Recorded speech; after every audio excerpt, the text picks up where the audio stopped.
గౌతు లచ్చన్న విగ్రహ ఆవిష్కరణకు వైఎస్ఆర్సీపీ నుంచి మాజీ మంత్రి జోగి రమేష్ హాజరైనందుకు కోపగించుకున్న ఏపీ మంత్రి నారా లోకేష్ మరో మంత్రి పార్థసారథి ఎమ్మెల్యే గౌతు శిరీషతో క్షమాపణలు చెప్పించారు.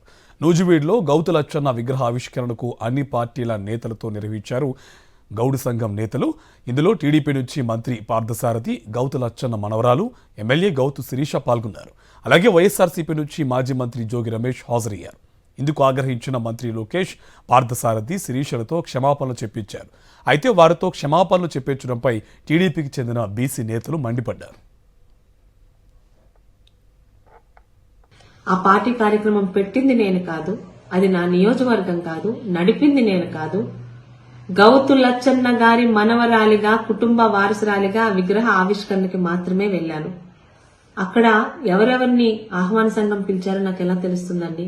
అయినా కూడా నాకు తెలియక జరిగిన పొరపాటు కాబట్టి భవిష్యత్తులో ఇలాంటివి జరగకుండా చూసుకుంటానని, ముఖ్యంగా తాతగారి విగ్రహ ఆవిష్కరణకి వెళ్ళినప్పుడు అక్కడికి ఎవరెవరు వస్తున్నారో ముందే కనుక్కొని వెళ్తానని పార్టీకి, పార్టీ పెద్దలకి, సోషల్ మీడియాలో విపరీతంగా రియాక్ట్ అవుతున్న సోషల్ మీడియా సోదరులకు, నన్ను అభిమానించి మా శిరీషమ్మ తప్పు చేయదు అని నమ్ముతున్న సోదరులకు కూడా మాట ఇస్తున్నాను.